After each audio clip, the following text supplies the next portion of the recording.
Iran, Syria, തുർക്കി, Iraq, Lebanon തുടങ്ങി നിരവധി Arab രാഷ്ട്രങ്ങളാൽ ചുറ്റപ്പെട്ട് കിടക്കുന്ന ഇവരുടെ നടുവിൽ ഒറ്റയ്ക്ക് കിടക്കുന്ന ഒരു കുഞ്ഞൻ രാഷ്ട്രമാണ് ഈ പറയുന്ന ഇസ്രായേൽ. ചുറ്റുമുള്ള പലരും വൻ ആണവായുധ ശേഖരം ഒളിപ്പിച്ചു വച്ചിരിക്കുന്നവർ. എന്നിട്ടും ഇസ്രായേലിൽ കയറി ആർക്കും ഒന്നും ചെയ്യാൻ കഴിയാത്തത് എന്തുകൊണ്ടാണ്? എപ്പോഴെങ്കിലും ചിന്തിക്കേണ്ട നഗ്നമായൊരു സത്യമാണിത്. ശത്രുക്കളാൽ ചുറ്റപ്പെട്ട് കിടക്കുമ്പോഴും ബൈബിൾ വചനങ്ങൾ എണ്ണി എണ്ണി പൂർത്തീകരിച്ചുകൊണ്ടുള്ള യാത്ര ഇസ്രായേലിനെ ഇന്ന് ലോകശക്തികൾ ഒന്നാക്കി മാറ്റിയിരിക്കുകയാണ്. എന്നാൽ പതിറ്റാണ്ടുകൾ നീണ്ട അതിജീവനത്തിന്റെ കഥ കൂടി അവർക്ക് ബൈബിൾ വചനങ്ങളിലൂടെ പറയാനുണ്ട്. A land without a people for a people without a land. രാജ്യമില്ലാത്ത ജനതയ്ക്ക് ജനതയില്ലാത്ത രാജ്യം എന്ന സ്ലോഗനിലൂടെയാണ് സയനിസ്റ്റുകൾ ജൂതരാഷ്ട്രത്തിന്റെ സ്ഥാപനത്തിനായി പ്രചാരണം നടത്തിയത്. ബ്രിട്ടനിലെ ക്രിസ്ത്യൻ സയനിസ്റ്റ് നേതാവായിരുന്ന ഷാഫ്റ്റസ്ബറി പ്രഭുവാണ് ആദ്യമായി ഈ പ്രയോഗം നടത്തിയത്. 1801 മുതൽ 1885 വരെയായിരുന്നു അദ്ദേഹത്തിൻ്റെ കാലഘട്ടം. 1853 അദ്ദേഹം ആദ്യമായി ഈ പ്രയോഗം നടത്തിയത്. പൂജാ പുരോഹിത വിരുദ്ധ മനോഭാവമുണ്ടായിരുന്ന ഷാഫ്റ്റസ്ബറി ബൈബിൾ പുസ്തകങ്ങളോട് വലിയ ഭക്തി പുലർത്തുന്നയാളായിരുന്നു. ബൈബിളിൽ 1ഉം 2ഉം ദിനവൃത്താന്തങ്ങളെ അദ്ദേഹം ഏറ്റവും അധികം ഇഷ്ടപ്പെട്ടത് ഇസ്രായേലിന്റെ പുനഃസ്ഥാപനത്തിന് പ്രതീക്ഷ നൽകുന്നവയാണ് എന്ന കാരണം പറഞ്ഞുകൊണ്ടായിരുന്നു. O pray of the peace of Jerusalem എന്ന് കൊത്തിവെച്ച വള ധരിച്ചാണ് അദ്ദേഹം പൊതുവേദികളിൽ പ്രത്യക്ഷപ്പെട്ടിരുന്നത്. മതപരമായ ഒരു വിശ്വാസത്തിൽ പരിമിതപ്പെട്ടു നിന്ന് വാഗ്ദത്ത ജൂതരാഷ്ട്രം എന്ന ചിന്തയെ രാഷ്ട്രീയമായി വളർത്തുന്നതിൽ ഷാഫ്റ്റസ്ബറി തൻ്റെ എല്ലാ ബന്ധങ്ങളും ഉപയോഗപ്പെടുത്തി വലിയ സംഭാവനകളാണ് അർപ്പിച്ചത്. മോസസ് ഹെസ് അടക്കമുള്ള സയനിസ്റ്റ് ആചാര്യന്മാരെ പോലെ വിശുദ്ധ വാഗ്ദത്ത ഭൂമിയുടെ സാഫല്യം സ്വപ്നം കാണുന്ന മാത്രമല്ല ഷാഫ്റ്റസ്ബറി ചെയ്തത്. തൻ്റെ എഴുത്തിലൂടെയും പ്രഭാഷണങ്ങളിലൂടെയും ഭരണാധികാരികളുമായുള്ള നിരന്തര സമ്പർക്കങ്ങളിലൂടെയും ഈ ആത്മീയ മിത്തിനെ രാഷ്ട്രീയ യാഥാർത്ഥ്യമാക്കാനുള്ള ആവേശം പകർന്ന ബ്രിട്ടീഷ് രാഷ്ട്രീയ നേതാക്കളുടെ മുൻപന്തിയിൽ അദ്ദേഹം ഉണ്ടായിരുന്നു. ഒരു ക്രിസ്ത്യൻ സയനിസ്റ്റായ ഷാഫ്റ്റസ്ബറി ജൂതരോടുള്ള അലിവുകൊണ്ടായിരുന്നില്ല അവർക്കൊരു രാഷ്ട്രത്തിനായി പ്രയത്നിച്ചത്. മറിച്ച് തൻ്റെ വിശ്വാസത്തിൻ്റെ സംരക്ഷണത്തിനും ബൈബിൾ പ്രവചനങ്ങളുടെ പൂർത്തീകരണത്തിനും വേണ്ടിയായിരുന്നു അത്. നൂറ്റാണ്ടുകൾ നീണ്ട ജൂതരുടെ പാരമ്പര്യവും സംസ്കാരവും ഭാഷയും ആത്മീയ ഔന്നത്യവും ഒന്നും പരിഗണിക്കപ്പെടാതെയാണ് അവർ സയനിസ്റ്റുകളുടെ ബൈബിൾ പ്രവചന സാഫല്യത്തിനുള്ള ഉപകരണമായി മാറിയത്. 1860 ഹംഗറിയിലെ ബുഡാപെസ്റ്റിൽ ജനിച്ച തിയോഡർ ഹെർസൽ ആണ് രാഷ്ട്രീയ സയനിസത്തിന്റെ സ്ഥാപകനായി അറിയപ്പെടുന്നത്. 1860 മുതൽ 1904 വരെയായിരുന്നു അദ്ദേഹത്തിന്റെ കാലഘട്ടം.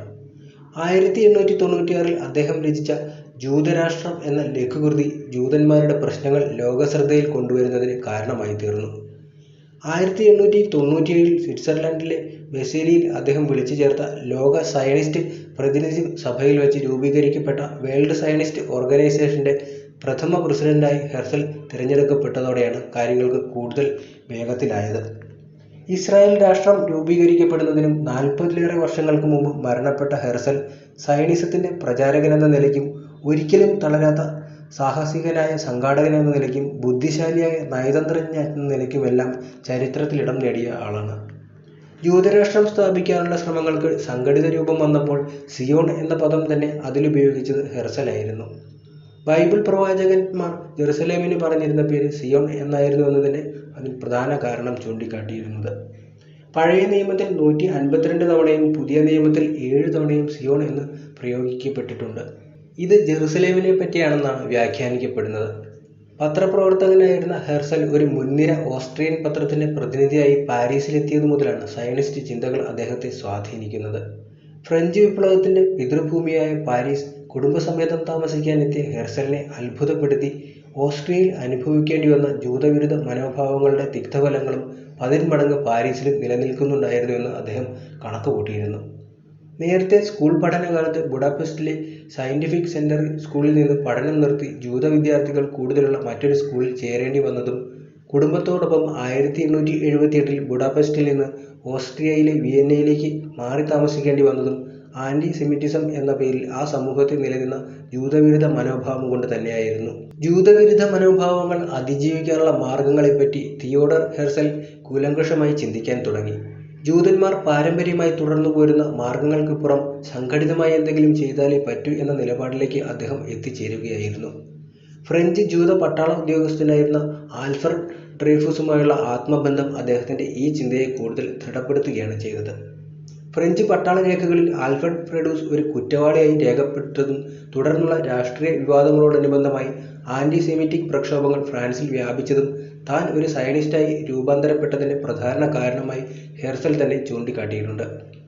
ജൂതവിരോധത്തിൻ്റെ വേരുകൾ കാലപ്പഴക്കമുള്ളതും വ്യാപകവും ഏറെ ആഴ്ന്നിറങ്ങിയതുമാണ് എന്ന തിരിച്ചറിവിൽ നിന്നാണ് ജൂതരെ സംഘടിപ്പിച്ച് പ്രതിരോധിക്കുന്നതിനു പകരം അവർക്ക് മാത്രമായുള്ള ഒരു നാട്ടിലേക്ക് പലായനം ചെയ്യുക എന്ന തീരുമാനത്തിലേക്ക് ഹെർസൽ എത്തിച്ചേർന്നത്. ജൂതരാഷ്ട്ര സങ്കല്പം ആദ്യമായി വിഭാവനം ചെയ്തത് ഹെർസൽ ആയിരുന്നില്ല. യാഥാസ്ഥിതിക ജൂതവിഭാഗങ്ങൾ പാരമ്പര്യമായി തന്നെ അവരുടെ ദൈനംദിന ആരാധനകളിൽ സിയോണിലേക്കുള്ള മടക്കത്തിനായുള്ള പ്രാർത്ഥനയും ഉൾപ്പെടുത്താറുണ്ടായിരുന്നു. 1799 തന്നെ പുരാതന ഇസ്രായേൽ പ്രദേശങ്ങളെ ഉൾപ്പെടുത്തി ഒരു ജൂതരാഷ്ട്രം സ്ഥാപിക്കാൻ നെപ്പോളിയൻ ചിന്തിച്ചിരുന്നുവെന്നും പറയുന്നുണ്ട്. ജൂതനായ പ്രസിദ്ധ ഇംഗ്ലീഷ് നോവലിസ്റ്റ് ബെഞ്ചമിൻ ഡിസ്രയേലിൻ്റെ ടാൻസ്ക്രെഡ് എന്ന നോവലിൻ്റെ പ്രമേയം ജൂതരാഷ്ട്രമായിരുന്നു. കാൾ മാർക്സിൻ്റെ സുഹൃത്തും സഹപ്രവർത്തകനുമായിരുന്ന മോസസ് ഹെഡ് 1862 പ്രസിദ്ധീകരിച്ച റോം ആൻഡ് ജെറുസലേം എന്ന പുസ്തകം ലോകസമാധാനത്തിനും ജൂതക്ഷേമത്തിനും ജൂതരാഷ്ട്രത്തിൻ്റെ പുനഃസ്ഥാപനത്തെയുമാണ് വിളംബരം ചെയ്യുന്നത്.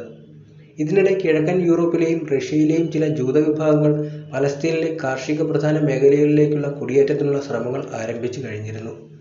19-ാം നൂറ്റാണ്ടിൻ്റെ അവസാനത്തിൽ റഷ്യയിലുണ്ടായ ജൂതവിരുദ്ധ വംശഹത്യാ പ്രക്ഷോഭങ്ങൾ ഈ പ്രവണതയ്ക്ക് ആക്കം കൂട്ടി. 1881 ഹെർസലിൻ്റെ മുൻഗാമിയും റഷ്യയിലെ ജൂതദേശീയവാദിയുമായി അറിയപ്പെടുന്ന ലിയോ പിൻസ്കർ ഒരു ലഘുലേഖ പ്രസിദ്ധീകരിക്കുകയുണ്ടായി. സ്വയം വിമോചനം എന്ന തലക്കെട്ടിൽ പ്രസിദ്ധീകരിച്ച പ്രസ്തുത രചന പടിഞ്ഞാറൻ യൂറോപ്പിലെ ജൂതരെ പലസ്തീനിൽ കോളനി സ്ഥാപനത്തിന് പ്രേരിപ്പിക്കുക എന്ന ലക്ഷ്യത്തോടെ എഴുതപ്പെട്ടതായിരുന്നു. വർഷങ്ങൾ കഴിഞ്ഞ് പ്രസ്തുത ലഘുലേഖ ശ്രദ്ധയിൽപ്പെട്ട ഹെർസൽ നേരത്തെ ഞാനിത് കണ്ടിരുന്നുവെങ്കിൽ ജൂതരാഷ്ട്രം എന്ന തൻ്റെ കൃതി എഴുതില്ലായിരുന്നു എന്നാണ് പ്രതികരിച്ചത്.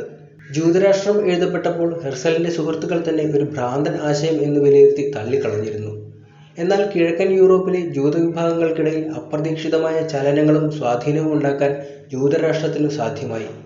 1896 ഹെർസൽ ഇസ്താംബൂൾ സന്ദർശിച്ച് ഒട്ടോമൻ സുൽത്താനുമായി പലസ്തീൻ ഒരു സ്വതന്ത്ര രാജ്യമായി ജൂതർക്ക് നൽകുന്നതിനെപ്പറ്റി ചർച്ച ചെയ്തിരുന്നു. പിന്നീട് മടക്കയാത്രയ്ക്കിടെ അദ്ദേഹം സഞ്ചരിച്ച ട്രെയിൻ ബൾഗേറിയയിലെ സോഫിയ നഗരത്തിലെത്തിയപ്പോൾ നൂറുകണക്കിന് ജൂതർ സ്റ്റേഷനിൽ ഒരുമിച്ച് കൂടുകയും അദ്ദേഹത്തിന് അഭിവാദ്യമർപ്പിക്കുകയും ചെയ്തിരുന്നു. ഇതും ജൂതരാഷ്ട്രം എന്ന അദ്ദേഹത്തിൻ്റെ കൃതിക്കുള്ള അംഗീകാരമായി വിലയിരുത്തപ്പെടുന്നുണ്ട്. ലോകത്തിൻ്റെ വിവിധ ഭാഗങ്ങളിൽ ചിതറിക്കിടക്കുന്ന ജൂതന്മാർ മുഴുവൻ പലസ്തീനിൽ തിരിച്ചെത്തുകയും ഒരുമിച്ച് കൂടുകയും ചെയ്താൽ മാത്രമേ യേശുവിൻ്റെ തിരിച്ചുവരവ് സാധ്യമാവുകയുള്ളൂ എന്നാണ് ക്രിസ്ത്യൻ സയനിസ്റ്റുകളുടെ വിശ്വാസം. പരിശ്രമങ്ങൾ ഏതു രീതിയിലായാലും ഏതറ്റം വരെ പോയാലും എന്തെല്ലാം ചെയ്യേണ്ടി വന്നാലും ആത്മീയമായ വലിയൊരു ശരിയിലേക്കുള്ള മാർഗമാണെന്നാണ് വിശ്വാസികൾക്കിടയിൽ പ്രചരിപ്പിക്കപ്പെട്ടത്. പ്രാഥമിക ഘട്ടത്തിൽ സയനിസത്തെ പ്രതിനിധാനം ചെയ്തവർ ബൈബിളിൽ നിന്നാണ് പ്രചോദനം ഉൾക്കൊണ്ടതെന്ന് പറയാൻ കഴിയില്ല. ഹെർസലും മുൻഗാമികളായ മോസസ് ഹെഡും ലിയോൺ പിൻസ്കറുമെല്ലാം 19-ാം നൂറ്റാണ്ടിൽ യൂറോപ്പിൽ ആകമാനം അലയടിച്ച് ദേശീയതാ തരംഗത്തിൽ സ്വാധീനിക്കപ്പെട്ടു എന്ന് പറയുന്നതാവും കൂടുതൽ ശരി. കാരണം ഹെർസൽ തന്നെ ആരംഭഘട്ടത്തിൽ ലാറ്റിൻ അമേരിക്കയും അർജന്റീനയും ഉഗാണ്ടയും തുർക്കിയുമെല്ലാം കഴിഞ്ഞ് 6-ാം സ്ഥാനത്താണ് പലസ്തീനെ പരിഗണിച്ചിരുന്നത്.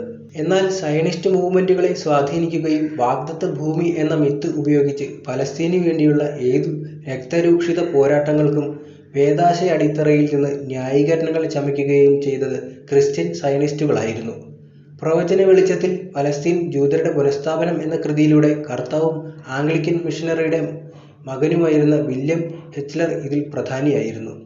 ഹെർസലുമായി അടുത്ത് ഇടപഴകുകയും ജർമ്മൻ ഏകാധിപതിയായിരുന്ന കൈസർ വിൽഹം രണ്ടാമനടക്കമുള്ളവരെ പരിചയപ്പെടുകയും ചെയ്തത് ഹെച്ച്ലർ ആയിരുന്നു. അമേരിക്കയിൽ അടിത്തട്ട് മുതൽ ഉന്നത ഭരണാധികാരികൾ വരെ ഈ ആശയങ്ങളാൽ സ്വാധീനിക്കുന്നതിൽ ക്രിസ്ത്യൻ സയനിസ്റ്റുകൾ വിജയം വരിച്ചിട്ടുണ്ട്.